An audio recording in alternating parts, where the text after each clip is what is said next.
অনেক সময় বিভিন্ন পরীক্ষায় প্রশ্ন আসে, বিশেষ করে এন্ট্রি লেভেলের এক্সামে, যে এই মুহূর্তে পৃথিবীতে কতগুলো দেশ আছে।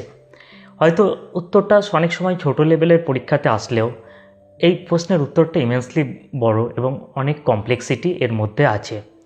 কারণ বিভিন্ন অর্গানাইজেশন বিভিন্নভাবে কতগুলো কান্ট্রি আছে সেটাকে তাদের রিকগনাইজ লিস্ট বলে। যেমন ইউনাইটেড নেশনসে যদি আমি দেখি, তাহলে 193 রিকগনাইজ কান্ট্রি আছে এবং 2 অবজারভার স্টেট আছে, state of city of holy see এবং স্টেট অফ প্যালেস্টাইন, যেটা হোলি সি, যেটা ভ্যাটিকান সিটি নামে পরিচিত। আমি ঠিক যদি ইউনেস্কোতে যাই, তাহলে 194 কান্ট্রিজ আছে এবং আরও 10টা বা 12টা মতো কান্ট্রি আছে যারা অ্যাসোসিয়েট মেম্বার হিসাবে। এবার যদি আমি দেখি ফিফাতে, তা ফিফার কান্ট্রির সংখ্যা 200+, অলমোস্ট 214 মতো। তাহলে এই যে কান্ট্রি, কত কান্ট্রি আছে, এটার অ্যাকচুয়ালি সংক্ষিপ্ত কোনো এক বাক্যে উত্তর পাওয়া যায় না। কারণ কান্ট্রির এটা রেকগনিশন পাওয়াটা এটা অনেক হার্ড এবং জটিল প্রসেসের মধ্যে দিয়ে আসে।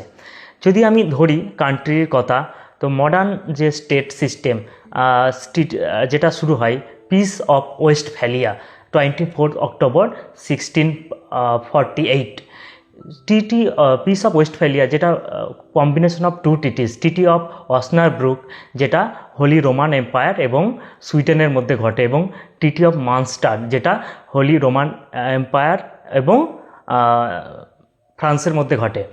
এখানে কি আছে, যেখানে প্রথম যে রিলিজিয়ানকে ডিলেজিটিমাইট করা হয় ফ্রম স্টেটহুড থেকে, তারপর একের পর এক বিভিন্ন স্টেট তৈরি হতে থাকে। আমরা যদি আরও ওল্ডে যেতে পারি, তাহলে আমরা দেখতে পাবো যে ফার্স্ট রিটেন ট্রিটি অফ খাদেস, যেটা 1240 বিসির দিকে সাইন করা হয়। বাট আমরা অ্যাকচুয়াল মডার্ন স্টেট সিস্টেম, যেটা পিস অফ ওয়েস্টফ্যালিয়া 1648 থেকে স্টার্ট হয়। এবার এই স্টেটস অফ ওয়েস্টফ্যালিয়া, যেটা রিলিজিয়ানকে ডিলিজিবিলিটি করা হয়, মাইনরিটি রিলিজিয়ানগুলো রাইটস পায়, বিভিন্ন স্টেট গড়ে ওঠে। এটা অনেকটা ইউরোসেন্ট্রিক ভিশন। এখন আমরা ইউরোসেন্ট্রিক ভিশন থেকে বা ওয়েস্টার্ন সেন্ট্রিক ভিশন থেকে যদি আমরা এশিয়ান মডেল, বিশেষ করে ইন্ডিয়ান বা চাইনিজ মডেলে যেতাম, হয়তো আমাদের কান্ট্রির সংখ্যা ডিফারেন্ট হতো। কিন্তু একটা স্টেট কীভাবে রেকগনিশন আসে, it is a very long process, very long diplomatic process. As a first Montevideo conference 1933 হিসাবে একটা স্টেটকে রেকগনিশন পেতে গেলে সেখানে 4টে কন্ডিশনের কথা উল্লেখ করেছে। এক হচ্ছে একটা তার ডিফাইন্ড টেরিটরি থাকতে হবে, সেখানে পার্মানেন্ট পপুলেশন থাকতে হবে এবং গভর্নমেন্ট থাকতে হবে, এবং সেই কান্ট্রি কোনো একটা কান্ট্রির সাথে ডিপ্লোম্যাটিক রিলেশনশিপে আসতে হবে। এক্ষেত্রে কোনো কিছু বলা নেই যে কতগুলো কান্ট্রির কাছ থেকে ডিপ্লোম্যাটিক রিলেশনশিপ হতে হবে বা কত পপুলেশন থাকতে হবে, এরকম কোনো ফিক্সড নেই, বা কত ল্যান্ড এরিয়া কত হতে হবে। এখানে জন্ম নেয় অনেকগুলো স্যালো বা হলো কোয়েশ্চেনের, এবং এটা অলওয়েজ এ ম্যাটার অফ কন্টেস্টেশনের জন্ম দেয়। এখানেও অনেকটা প্রশ্ন থেকে যায় যে আমরা কেন মন্টভিডিও কনফারেন্সকেই ধরবো। কারণ ঠিক Montevideo conference actually 7th conference of international conference of all American states, যেটা আরও অনেকগুলো পরে কনফারেন্স হয়েছে, বা 7th কনফারেন্সের আগেও 6th কনফারেন্স হয়েছে। কিন্তু আমি যদি আরও পুরোনোতে যাই, তো দেখা যাবে সাইমন বলিভারের আমলে প্যান আমেরিকান স্টেটদের নিয়ে একটা কনফারেন্স হতো। তো আমরা কেনই বা ল্যাটিন আমেরিকান স্টেট বা আমেরিকান স্টেটদের কনফারেন্সের যে মন্টভিডিওকে আমরা স্ট্যান্ডার্ড ধরবো। তো এখানে অনেকগুলো প্রশ্নের জন্ম দেয় যে কোনটাকে আমরা স্ট্যান্ডার্ড ধরবো। তো এখানে অনেকগুলো প্রশ্ন আসে। তো 1648 ওয়েস্টফ্যালিয়া ট্রিটির পর 1776-এ আমেরিকা একটা ইন্ডিপেন্ডেন্ট কান্ট্রি হিসেবে জন্ম দেয়, এবং Morocco is the first country that recognise United States of America. Then আস্তে আস্তে নেপোলিয়নের পতনের পর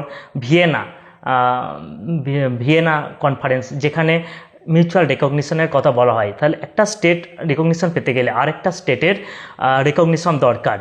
এই সময় যেমন আমরা দেখছি যে কারেন্ট টাইমে প্যালেস্টাইনকে বিভিন্ন স্টেট স্বীকৃতি দিচ্ছে, তারপরেও থেকে যায় যে তার একটা রেকগনিশনের ম্যাটার।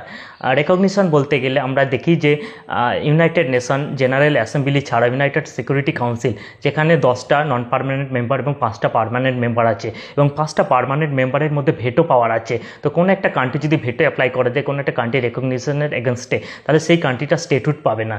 এই জন্য অনেকগুলো কান্ট্রি আছে যারা এখনও তারা রেকগনিশন পায়নি।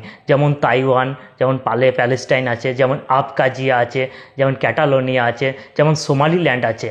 প্রত্যেকটা নেচার এক একটা আলাদা।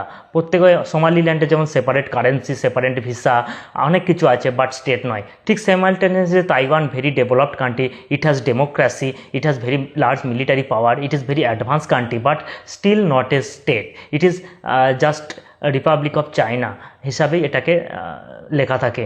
তো এই হিসাবে স্টেটের রেকগনিশন পাওয়াটা খুব একটা বড় প্রসেস। তো অ্যাকচুয়ালি কত সংখ্যক স্টেট আছে এর কোনো নির্দিষ্ট কোনো অ্যান্সার হয় না এক কথায়। এখানে অনেকগুলো প্রশ্নের জন্ম দেয় এবং এক একটা প্রশ্ন আরেকটা প্রশ্নকে দীর্ঘায়িত করে। তা নর্মালি 193 কান্ট্রি যেটা ইউনাইটেড নেশনসে আছে, এবং এর বাইরে দুটো কান্ট্রি আছে, holy see, that is Vatican city and Palestine non observer state, then observer state, then 195। But ইউনেস্কোর অনুযায়ী 194 কান্ট্রি আছে। দেন আরও কিছু কান্ট্রি আছে যেগুলো যারা অ্যাসোসিয়েট মেম্বার হিসাবে আছে। দেন আমি যদি দেখি ফিফাতে আরও বেশি সংখ্যক কান্ট্রি আছে। তো actually country recognition is a very long process, very long diplomatic process, very জটিল প্রসেস। তো এর নির্দিষ্ট কোনো উত্তর নেই, তবে অ্যাজ এ এক্সাম্পল 193কেই সাধারণত বিভিন্ন এক্সামের ক্ষেত্রে স্ট্যান্ডার্ড ধরা হয় এবং 193কেই অ্যান্সার হিসাবে অ্যাকসেপ্ট করে।